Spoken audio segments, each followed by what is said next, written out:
Nouvelle rubrique tactique aujourd'hui, retour sur le match d'Évreux. On va voir comment le match a basculé dans le sens d'Évreux. On était bien sur le début du match et puis derrière, des petites erreurs, moins bien au pressing, moins bien dans l'utilisation du ballon et le match bascule complètement à ce moment-là. On va démarrer par le début de match où on est vraiment bien en place, on est bien défensivement, on est bien à la récupération, on est bien techniquement aussi pour mettre notre jeu en place et du coup on domine l'adversaire sur cette séquence-là. Avec un premier ballon où nous sommes en zone haute, on va voir qu'il y a une perte de balle de Nicolas Camillo ici. Mais aussitôt, on voit à la perte de balle cette action de Nicolas pour venir aussitôt fermer le joueur adverse dans sa progression. Donc là, on voit qu'il y a beaucoup de joueurs d'Évreux en zone basse.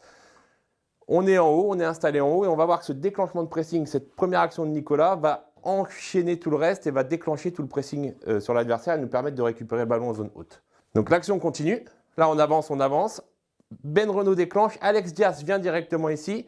Et on continue d'avancer. Max vient ici. Et là, la supériorité numérique s'inverse. On se retrouve avec 1, 2 ici pour Évreux.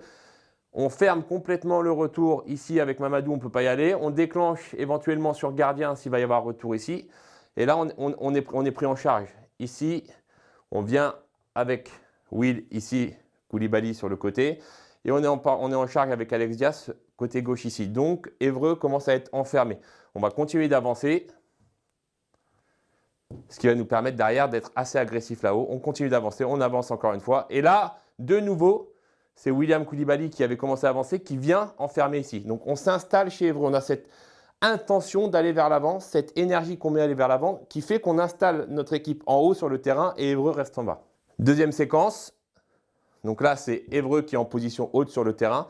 On voit qu'on est un peu plus bas. On va essayer de récupérer ensemble dans le bloc. Et là, c'est pour montrer les efforts collectifs de l'équipe à ce moment-là. On a une bonne lecture de Nicolas Camillo. On voit, il commence à regarder. Alors, sa position de corps laisse un peu à désirer sur cette séquence-là. Il devrait être un peu plus tourné vers le ballon. Mais en tout cas, il a cette intention de garder à l'idée que lui, son déplacement, ça va être sur ce joueur-là. De ne pas se jeter dessus pour ne pas ouvrir un espace. Ça permet à notre milieu de venir. Et lui, sur le temps de passe ici, de sortir pour récupérer ici. Si Nicolas était sorti sur ce joueur-là, il y avait le décalage côté qui était facile à faire. Donc là, on a cette notion de bloc. On est ensemble, on défend ensemble. On récupère. Et là, on va être propre techniquement. Un premier appui à l'intérieur. Un triangle qui se crée. Voilà, ici. Ici, il y avait eu le premier avec Nicolas. Ce qui va nous permettre d'avancer. On utilise bien le côté. On combine bien sur le côté. Ce qui nous permet de nous projeter vers l'avant. Et de lancer sur le couloir. Alors sur cette action-là, il y a centre derrière. Mamadou, il manque un petit peu de monde dans la surface parce qu'au final, Mamadou est tout seul. Mamadou Kaloga est tout seul avec les 3 défenseurs d'Évreux. Mais c'est lui qui va être quand même à la réception du centre. Malheureusement, sa tête est trop fuyante et passe à côté du cadre.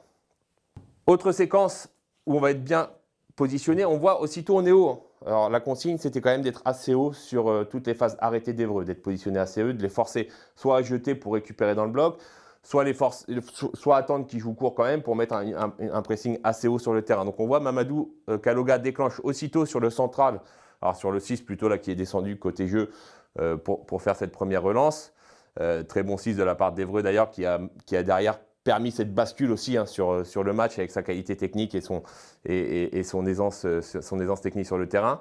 Derrière, sur cette séquence-là, Mamadou avance, on ferme complètement sur le côté et là, on est là. On est en place directement. On ne peut pas revenir ici. Là, on est prêt à sortir. D'accord ? On est en prise en charge avec Mamadou Kaloga sur le joueur en possession du ballon.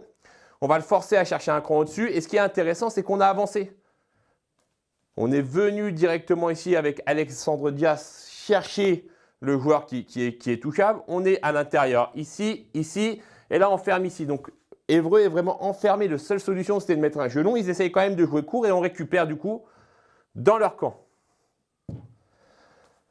Cette récupération nous permet de nous installer, d'être tous là-haut et de pouvoir installer notre jeu. On est trouvé un cran au-dessus. On a le décalage sur Ben Renaud.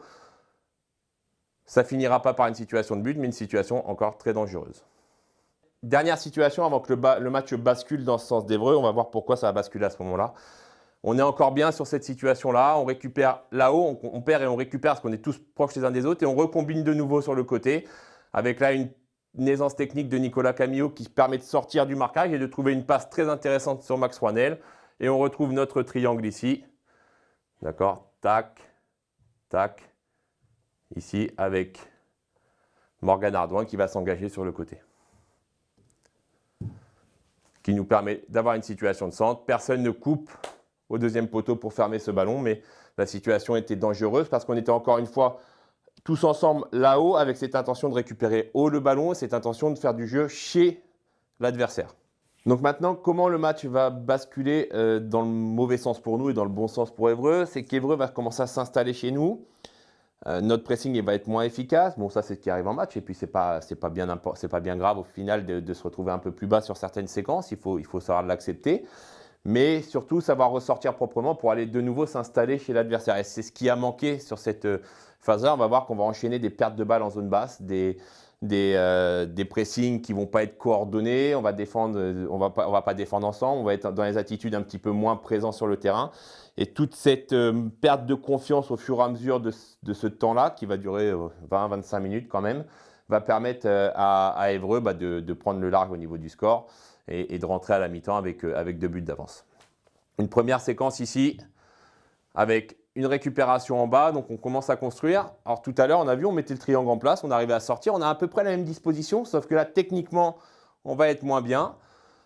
On fait le choix de rentrer à l'intérieur, de trouver une passe, mais aussitôt, et là, c'est Évreux qui est chez nous. C'est Évreux qui est présent, qui avance sur le porteur de balle et qui récupère le ballon en zone haute. Une première récupération d'Évreux ici, qui lui permet d'enchaîner sur une situation de centre derrière et de mettre un premier danger dans notre surface.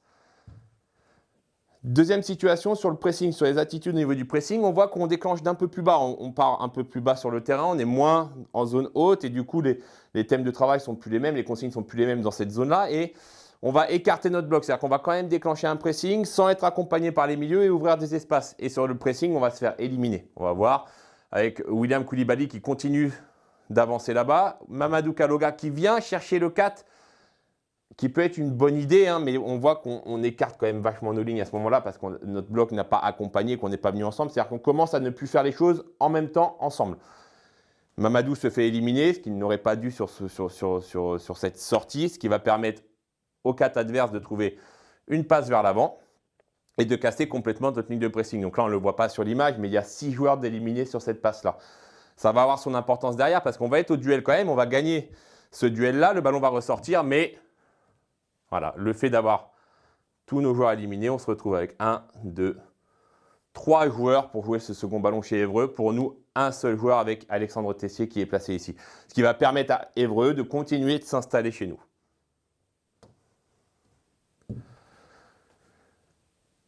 Malgré ça, le joueur d'Évreux ne joue pas si bien le coup sur sa prise de balle. On récupère quand même. Nicolas Camillo est en retard, vient fermer. Il fait quand même cet effort de fermer ici à l'intérieur. Et on va voir aussitôt, on repère le ballon directement. Ce qui permet encore à Évreux de s'installer. La consigne en principe, quand on est dans le bloc comme ça, qu'on récupère, ça a été dur, on a travaillé, c'est aussitôt de mettre une passe de sécurité. C'est de garder la possession du ballon et de remettre une séquence offensive. On ne le fait pas, on repère aussitôt le ballon.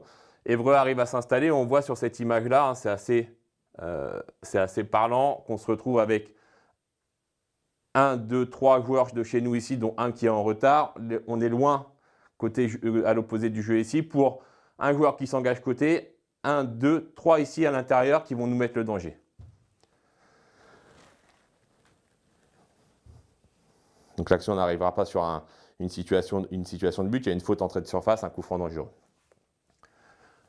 Donc situation suivante, on récupère le ballon suite un corner, il me semble, de la part d'Évreux, prise de balle aérienne de la part de Kenny. On cherche aussitôt la relance rapide vers l'avant, ce qui peut être très intéressant à ce moment-là, puisqu'on a un appel côté de Benjamin Renaud.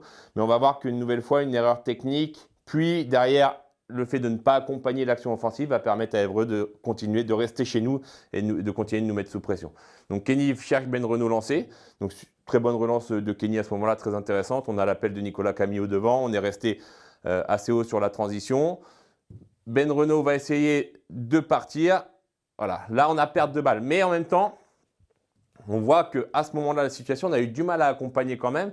Et Évreux, par contre, est dans les efforts à ce moment-là du match, puisqu'il se retrouve à 2 contre 1, d'accord, plus aucune solution à l'intérieur, plus de solution devant puisqu'on est parti, et le retrait qui est avec le premier retrait avec Max ici assez loin, d'accord? Ce qui permet à Évreux de mettre une pression sur Benjamin Renaud et de récupérer le ballon dans cette zone-là. Et on voit, hein, on continue d'avancer, on n'est plus forcément ensemble, les écarts entre les lignes sont énormes à ce moment-là, mais on est sur une transition, ce qui peut paraître normal, mais dans les efforts, donc on a Alexandre Dias qui fait un gros effort côté ici, mais on va être moins bien ensemble, ce qui permet à Évreux de nous mettre le danger. Appel important du joueur d'Évreux ici, cet appel profondeur. D'accord, on a nos centraux qui sont venus côté. Ce joueur-là qui se retrouve tout seul. Donc quand même beaucoup de solutions pour le porteur de balle. Alors là, c'est Morgan Ardouin qui aurait dû gérer la projection du joueur lancé ou alors communiquer avec ses défenseurs pour que Joël Lembo se décale pour aller fermer cet appel profondeur. Mais on a quand même ce joueur à l'intérieur ici. Donc on aurait dû venir fermer puisque là, on va bien cadrer. On n'est plus ensemble. Voilà, c'est pour montrer qu'on n'est plus ensemble sur cette séquence-là. On ne défend plus ensemble et ça devient dangereux pour notre équipe. Une bonne sortie de Kenny. Ça ne donnera pas un but derrière, mais il y a une séquence quand même dangereuse. Et Évreux commence à accumuler pas mal de situations pour ouvrir le score. D'ailleurs, à ce moment-là, on est à 1-0 pour Évreux. Ils ont déjà marqué le premier but. C'était sur un centre bien dévié au premier poteau, puis une reprise dans l'axe. C'était une perte de duel aussi sur cette séquence-là. C'est pour montrer vraiment le fait qu'Évreux s'installe complètement chez nous et nous met sous pression. Et là, c'est 25 minutes de cauchemar, on n'arrive pas à sortir. Nouvelle situation, on part d'en bas, on essaye de créer. Un peu risqué déjà de dribbler en zone basse. Bon, Benjamin Renaud s'en sort sur sa qualité technique, il arrive à éliminer. Pourtant, un joueur habile techniquement va être trouvé à l'intérieur du jeu puisque Max Rouanel vient bien se montrer dans l'espace. Donc ça nous permet de sortir. Mine de rien, il y a 1, 2, 3, 4, 5 joueurs d'Évreux qui sont déjà battus sur cette passe-là. Et puis, une nouvelle erreur technique ici. Max qui n'arrive pas à emmener le ballon. Récupération aussitôt. Mais si on revient par rapport à la première séquence où c'est nous qui avancions très haut sur le terrain, là c'est Évreux qui est très haut, qui nous mange là-haut et qui arrive à récupérer tous les ballons dans nos 40 mètres et qui nous met sous pression. Donc Évreux récupère. De nouveau un jeu entre les lignes qui permet d'avoir un appui remise et une frappe derrière. Autre séquence, toujours pour montrer un petit peu la différence à ce moment-là dans l'agressivité. Voilà, on est bien, pourtant là sur cette séquence-là, on avance bien, on est bien ensemble, mais encore une fois, une erreur technique. Morgan Ardouin, pas habituel fautif techniquement, qui a plutôt cette qualité-là en lui, qui là va glisser sur le ballon. Après, il y a la pression de l'adversaire aussi qui fait que c'est plus compliqué. On est autour, on regarde, on est un peu plus spectateur du jeu à ce moment-là. Et voilà, perte de balle, ce qui permet du coup à Évreux de s'installer chez nous, de partir chez nous. Alors, une première perte de balle, on va voir que ça va enchaîner, puisque là, c'est le deuxième but d'Évreux qui arrive sur cette séquence-là. Puisque, alors, on pourrait dire qu'on est encore bien placé à ce moment-là, ce qui est le cas. Hein, on n'est pas forcément en crise, on n'est pas en déséquilibre numérique, on est plutôt bien. On va d'ailleurs récupérer le ballon et une deuxième perte de balle ici de Mathieu Roger. Malgré tout, à ce moment-là, une nouvelle fois, on est encore en égalité numérique, on pourrait encore gérer cette séquence-là. Mais le joueur qui a récupéré le ballon ici va plonger, va partir, on va voir cette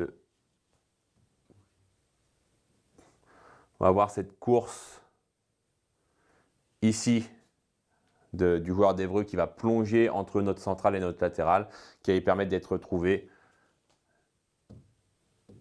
derrière en situation de but. Voilà, cette course ici, il se retrouve face à Kenny Renard et marque le but du 2-0 avant de retourner au vestiaire.